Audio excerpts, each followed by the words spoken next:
জার্নালের পক্ষ থেকে আপনাদেরকে এখানে যারা এসেছেন প্রিন্ট এবং ইলেকট্রনিক মিডিয়ার বন্ধুরা তাদেরকে স্বাগত জানাচ্ছি। আপনারা জানেন যে বরাবরের মতো আজকে আমরা খুব দ্রুত সংক্ষিপ্ত একটা প্রতিক্রিয়া জানাবো। 2025 অর্থ বছরের যে বাজেটটি ঘোষিত হলো কিছুক্ষণ আগে, আমরা সাধারণত বাজেটের পরের দিন সকালবেলা বিস্তারিতভাবে বাজেট নিয়ে আমাদের প্রতিক্রিয়া জানাই। কালকে আগামীকাল সকালে বিআইসিসি কেন্দ্রে সেখানে আমরা বিস্তারিত আলোচনা করব, কিন্তু আজকে খুব সংক্ষেপে কয়েকটা বিষয় নিয়ে আলোচনা করবো আপনাদের সামনে।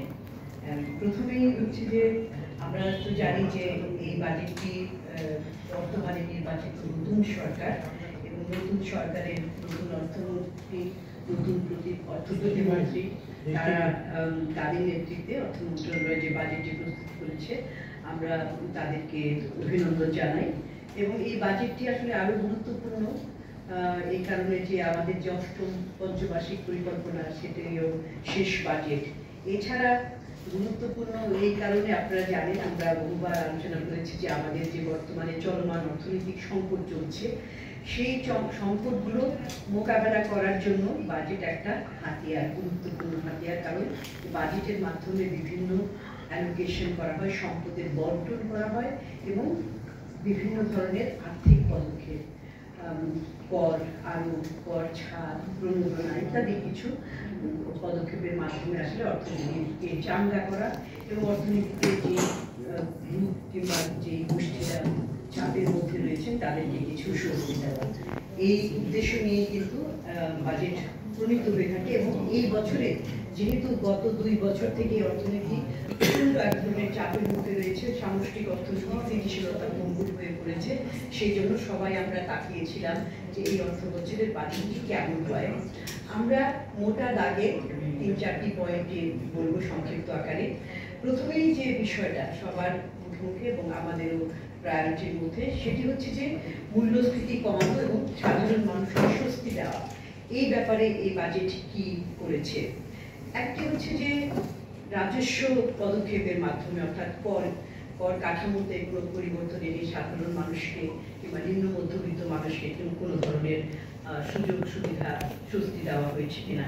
এখানে আমরা দেখেছি যে আমাদের বাজেট প্রস্তাবনায়ও আমরা বলেছিলাম যে করের যে ধাপগুলো রয়েছে সেইখানে কিছু পরিবর্তন আনতে, হারের ক্ষেত্রে সেইখানে আমরা দেখেছি যে জাতীয় রাজস্ব বোর্ড তারা সেখানে একটা বিন্যাস করেছে এবং যেটা 3.5 লাখ টাকা করমুক্ত আয়ের সীমানা সেটা একই রাখা হয়েছে, কিন্তু তার পরবর্তীতে 1 লাখ টাকার উপরে 5%, তার পরবর্তী 4 লাখ টাকার উপরে 10%, তার পরবর্তী 5 লাখ টাকার উপরে 15%, তারপরে আরো পরবর্তীতে 5 লাখ টাকার উপরে 20%, এর পরবর্তীতে 20 লাখ টাকার উপর 25%, এরকম করে করা হয়েছে। এবং সবচেয়ে গুরুত্বপূর্ণ হচ্ছে যে আমরা বলেছিলাম যে উচ্চ আয়ের যেটা 25% করা হয়েছিল কোভিডের সময়, 30% যারা করযোগ্য আয়ের মধ্যে ছিলেন সীমানার মধ্যে সেটাকে নামিয়ে দিয়ে 25% করা হয়েছিল। বেশ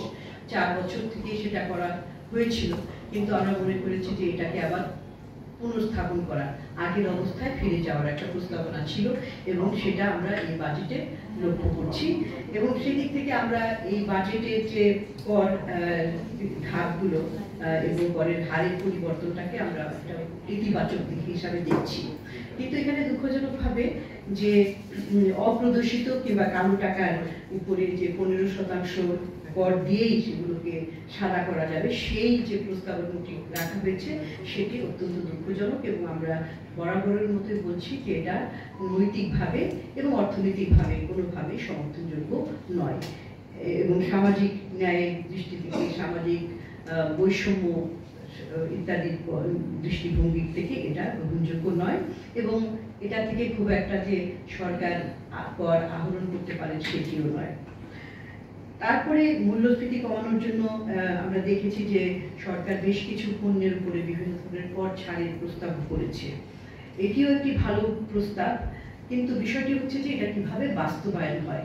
দেখা যায় যে কর কমানোর পরেও সেটা বাজারের সেই অনুপাতে কমে না জিনিসপত্রের দাম, সেখানে বাজার ব্যবস্থাপনার বিষয়টি গুরুত্বপূর্ণ রয়েছে। রয়েছে এবং মূল্যের করের দোহাই দিয়ে একইভাবে কিন্তু উচ্চ মূল্যের পণ্য বিক্রি চলতে থাকে, সেটা দেখার মতো, সেটা মনিটরিং করা, সেটার ব্যাপারে পদক্ষেপ নেওয়া, যারা মানছে না সেই বিষয়টা হচ্ছে গুরুত্বপূর্ণ। এবং সেই জন্য আমরা বলেছি এর আগেও যে শুধুমাত্র একটি পদক্ষেপ, যে কোনো একটি, সেটা মুদ্রানীতি হোক কিংবা সেটা বাণিজ্য নীতি হোক, যে কোনো একটি নীতি সিঙ্গলভাবে এককভাবে কিন্তু কোনো একটা সমস্যার সমাধান করতে পারে না, কারণ অর্থনীতির বিভিন্ন খাতগুলো একে অপরের সাথে সম্পর্কিত। সেই জন্য আমাদেরকে এই বিষয়টাও খেয়াল রাখতে হবে। তৃতীয় আরেকটি বিষয় যে মূল্যস্ফীতি কমানোর ক্ষেত্রে যে দরিদ্র যারা, এমনকি শুধু দরিদ্র না, নিম্ন আয়ের জনগণ, মধ্যবিত্ত, তারাও কিন্তু প্রচণ্ডভাবে কষ্টে রয়েছে। তাদের দৈনন্দিন ব্যবহারযোগ্য কনজিউমেবল গুডসের ক্ষেত্রে বলি কিংবা অন্যান্য জীবনযাত্রার জন্য প্রয়োজনীয় ব্যয় তারা সংকোচন করে আসছে, এবং সেই জন্য সামাজিক নিরাপত্তা বেষ্টনী একটা গুরুত্বপূর্ণ ভূমিকা পালন করে থাকে। বাজেট হচ্ছে সেটার একটা সুযোগ দেয়, বাজেটের মাধ্যমে এই সামাজিক নিরাপত্তা বেষ্টনীর আওতা, এখানে অর্থ বরাদ্দ করা, এটার একটা সুযোগ থাকে। আমরা এখানে দেখেছি যে এখানে যদি আমরা জিডিপির হিসাবে দেখি কিংবা মোট বাজেটের আকারে দেখি, সামান্য একটু পরিবর্তন হয়েছে, একটু বেড়েছে। যদি টোটাল মোট বাজেটের অংশ হিসাবে দেখি তাহলে কিন্তু গত অর্থ বছরে এটা ছিল 17.0%, এই বছরে সেটা 17.1% বেড়েছে, খুবই সামান্য। এবং যদি আমরা জিডিপির অংশ হিসাবে দেখি, সেই ক্ষেত্রে দেখি যে সামাজিক নিরাপত্তা বেষ্টনী খাতে গত বছরে 2.4% থেকে 2.43% বেড়েছে, খুব সামান্য। কিন্তু এখানে একটা ক্যাচ আছে, এখানে বিষয়টা হচ্ছে যে আপনি যদি আর ডিটেইল দেখেন সেখানে কি কি রয়েছে। এই সামাজিক নিরাপত্তা বেষ্টনীর মধ্যে রয়েছে যে সরকারি কর্মচারীদের এবং তাদের পরিবারদের পেনশন ভিত্তিক যে পেনশনের টাকাটা সেখানে রয়েছে, সঞ্চয়পত্রের সুদ বাবদ যে অর্থটা সেটা রয়েছে, কৃষি খাতের ভর্তুকি সেটা রয়েছে, তারপরে মুক্তিযোদ্ধাদের বিভিন্ন ধরনের প্রোগ্রাম রয়েছে, প্রকল্প রয়েছে, সেগুলো অন্তর্ভুক্ত করা হয়েছে। সেটা করার ফলে এটাকে একটা বড় অ্যামাউন্ট দেখা যায়, কিন্তু সেগুলো যদি বাদ দেওয়া হয় তাহলে কিন্তু খুব একটা বাড়েনি তো বটে, কমেছে।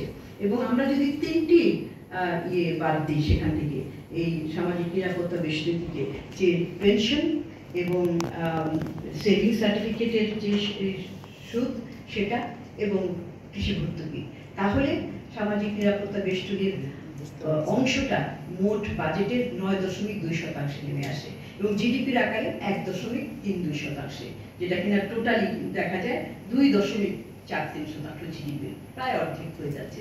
তো এইটা আমরা মনে করি যে যারা দরিদ্র, যাদের একেবারেই কিছুই নাই, সরকারের সাহায্যটাই সবচেয়ে গুরুত্বপূর্ণ একমাত্র উপায়, সেইখানে অন্যান্য কিছু দিয়ে সামাজিক নিরাপত্তা বেষ্টনীর এই বরাদ্দটাকে ফুলিয়ে ফাঁপিয়ে দেখাটা একেবারেই উচিত নয়। এটাকে